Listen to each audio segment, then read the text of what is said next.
Here's our project, Nights Tour, and let's move to the next slide, please.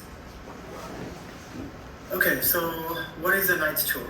So Nights Tour is a sequence of moves of a knight on a chessboard, so that the knight visits every square exactly once.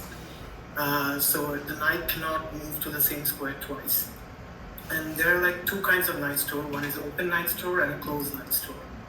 So if the knight ends on a square, there is one knight's move from the beginning square, so that it could tour the board immediately again, following the same path. That tour is called a closed Nights Tour. Otherwise, it's called an open Nights Tour. Okay, so next slide, please. Okay, so there are multiple solutions available in order to solve the Nights Tour problem.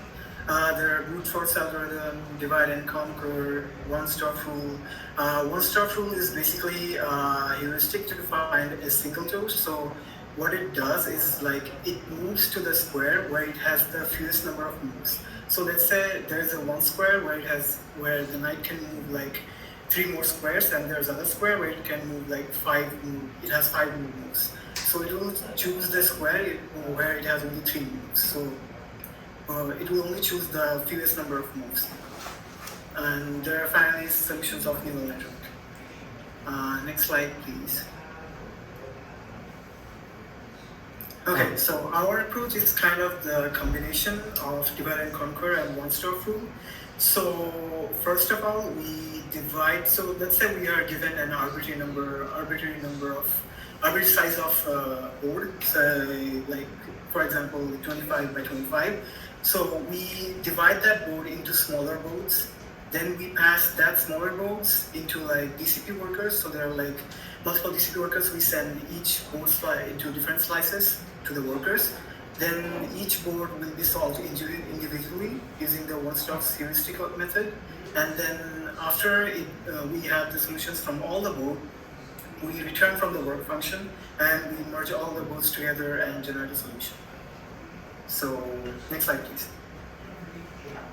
Okay, so the other algorithms have some constraint. For example, the brute force method, where it has to like check each combination or each path, all the paths of a board to find if there's a closed Nights Tour exist, and that solution would be computationally heavy and time consuming. And there are one-stop heuristics which can only solve reliably find open tours. So if there are closed tours, one-stop heuristics cannot find them. So that's why you use one-stop heuristic and divide and conquer approach. And finally, neural network takes a really long time to train. And if the board sizes gets bigger and bigger, that will scale very badly. So next slide, please. Okay, so our constraints. So right now, that algorithm we have, there are some constraints where it cannot solve or it cannot find a closed tour. So if m or n are like height and width of a given board, then if m and n are both odd, or n equals to 1, 2, or 4, or n equals to 3, and the height equals to 4, 6, or 8, it cannot find a closed tour. So in these constraints, only open tours are available. So in these constraints, our algorithm cannot find a closed tour. Okay, next slide, please. Okay, parallelism. As I have talked earlier, so we divide each board into 4 smaller boards, and then each of them gets solved separately, and then we patch them all back together. So this really harnesses the power of parallelism and DCP, because like, for example, given a 20 by 20 board, like it won't take much time for our computers to solve it, but it will take, for example, like it will find the solution before DCP does, because like deploying to DCP jobs takes some additional time. But let's say, for example, we have like 1,000 by 1,000 times board, then we could like divide that board into smaller numbers of board, and that can be sent to individual slices, and those can be computed. So it just really reduces the time, and by the time our computer solves one board, DCP can solve multiple boards at that time, because each web worker will solve individual amount of work. So that really harnesses the power of parallelism. Okay, next slide, please. Okay, so some of the future improvements that we have in mind that we did not have time to do. So when we are merging, so after we partition the board, we find the solutions of the board and then we merge it back together. When we are merging, we divide the board into 4 quadrants. What we could have done is take each of the quadrants and merge it for 4 more times. So like it will find a better optimal solution. And there are handle repeated boards in order to reduce the number of slices. So for example, we have an n by n times of size of board, and if the partition boards, for example, we have like 2 boards that are partitioned but are the same size, for example 10 by 10, and there's another board 10 by 10. So if we solve one 10 by 10 board, we don't need to solve another 10 by 10 board. So we could just copy that solution from one board and just paste it to other one. So that would greatly reduce the number of slices. And another thing we could have done is like be able to partition one board into more than just 4 and merge it back together. So right now, when we're partitioning it, we're just dividing the whole board into like n squared. We are partitioning the whole board like 4 times. But like, what if we could have just take one board and then partition it like n squared of times. So instead of 4, we could have like partitioned the board 9 times or like 25 times. So n squared number of board. So that would like greatly solve the partition, and like there would be more slices, so it would be computed for faster. And lastly, what we could have done is make a better UI, because right now the UI sucks, because we did not have enough time to develop a good UI. And next slide, please. Okay, so right now Khoa just can show you the demo. That's the demo. Okay, so you guys want to give a size for me to try? 16? 16 is going to look very easy. Perfect. Yeah, so as you can see, this is the solution that it just gave. Why is it so hard to see on the screen? That's the whole reason why I made red, so it's easy to see, and I can't even see it. We can see it, don't we? Yeah, but it should start from here. This is where it starts. This is where it starts, and it goes all the way around, and it loops back here. So it should, usually it comes here, and it would loop back here, and that would become a closed tour, right? It basically a loop. So instead of doing that, it goes down here. And this one, same thing, it does the whole thing, and I believe it finishes the loop here. And if it comes back here, it becomes a loop. So that's how it solves it. And then instead of looping around, it goes over here, and now this can loop back into here, and that becomes a closed tour.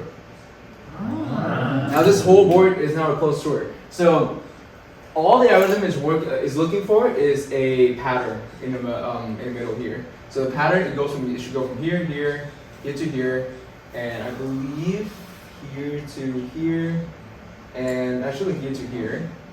And yeah, that's what it's looking for. And if a board has that pattern in the tour, you can basically just interconnect it like this. And theoretically, this is a 16 by 16, right? Let's say you want to solve a 32 by 32.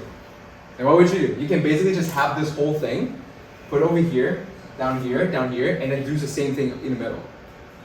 And then you would be able to solve a 32 by 32, right? Now, what about weird sizes? Like, let's say, if instead of a 32 by 32, what is a good size for this? Let's say an 18 by 18. And the weird thing about 18 by 18 is that a 9 by 9 is not solvable. You can get an open tour, but you cannot get a closed tour with a 9 by 9, right? So how would you do a 9 by 9? So let's say this is a 10 by 10, right? So I had to write an algorithm that basically, so it divides this up. So this will become a 10 by 10, for example. This will become an 8 by 10, and this is an 8 by 10, and this is an 8 by 8, right? So you can kind of see how it does it here. It's very weird. It's not perfectly square, right? So I'm pretty sure this one is 0, 1, 2, 1, 2, 3, 4, 5, 6, 7, 8. Yeah. So this is an 8 by 1, 2, 3, 4, 5, 6, 7, 8. That's a 7 by 8. Yeah. This is 7 by 8. This is a 1, 2, 3, 4, 5, 6. 1, 2, 3, 4, 5, 6, 7. So that's a 6 by 7. So this should be a 6x6 then. So 6x7, 6x7, I believe it's a 7x8. No, actually, I'm messing up. This is 6x8, right? Yeah. So you can usually, with the old algorithm, right, you can just have like split into 4. So if you have a 32x32, what it would do is it would split into 4 16x16, and each of the 16x16 would split into 4 8x8. But that would also limit that algorithm to only boards that have the size, I believe it is 8 multiplied by 2 to the power of n. Or actually, yeah, so any of the small numbers and multiplied by 2 to the power of n. So that would be something that is divisible and be able to do that. But yeah, it's limited to that. And this one can do pretty much anything as long as it is solvable. So as long as like both m and n are not odd, it is solvable with this algorithm. And one thing that the previous algorithm did not have is for the last algorithm, let's say, because what I did back there was I only solved one. I'm not sure why it's solved like this. I was expecting for it to be like 4 8x8s, but it didn't do that. I'm not sure why. But if it was 4 8x8s, what the original algorithm would do is that it would have 1 8x8 and it would copy it 4 times. So it would do it really fast, and I can do it here too. And that was part of the improvement. So part of it is like if you have like a bunch of boards right here. So if you have like maybe 1,000 by 1,000, and it subdivides into like, I don't know, 200 boards, then we would be able to, instead of having 200 slices, we only have like 100 slices. So in a nutshell, from there, we can scale it up, and we can have this algorithm solve something as ridiculous as maybe a 10,000 by 10,000 even. In like not even that long. A 10,000 by 10,000 to solve using this method will only take around, I would say 10 seconds, and most of that is from the merging algorithm doing the work, and the partitioning too. And like the solving, because each of these boards solves in less than a second. Using my, and they're also random too. Because Warnsdorf, I forgot to explain this before, so it's a weird transition, but usually Warnsdorf, it uses a heuristic, right? But when it solves the thing, it might be open or it might be closed. We don't really know. Because usually there are many moves that fit the criteria of Warnsdorf heuristics. Right? So you have to pick one. And my algorithm, what it basically does is it randomly picks one of those. Right? So theoretically, if you want to make this even faster, you can have like one board size being handled by like multiple slices, and one of them might get lucky, get it first try maybe. Right? And it will be even be faster.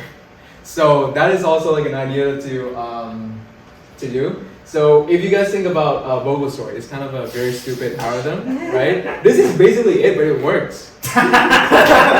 So I mean, yeah. So that's like an idea to think about. Maybe a Vogelsort using DCP, and I'm pretty sure Connor did this before or something like that. Yeah. So yeah, that is something to think about. And I might even be able to do something a little bigger, make it look a little more impressive. Technically, I can put in 1,000 and 1,000 right now, and you guys can see how fast it runs. It just won't show up here. It will only show like a corner of it because we haven't, like I said, we haven't finished merging everything yet. But you can kind of see like how fast it's gonna be when we actually get it working. But yeah, I expect in a few days I'll try to maybe like finish merging everything at home. And once that's done, we can even host it on like a website or something. You guys can go on, put in a board size, and have it solved in a few seconds, which is very awesome. Yeah. Yeah, and one thing I also forgot to talk about was like how it compares to like my a brute force algorithm that I made. And a brute force algorithm would solve I think a 16 by 16 in a minute or 2 minutes. And you just kind of saw how fast that ran. It was less than 10 seconds, and it was like most of it was because of DCP was doing the scheduling and like doing the jobs and everything. Like that took 10 seconds, and it's still way faster than like the brute force algorithm. We need to make that 10 seconds way faster. But yeah, that's the presentation. Thanks so much, you guys, for listening in. Awesome. And it's been really cool working on this project. And yeah, like I said, in a few days, you guys are gonna be able to just try it for yourself. Woo! Yeah.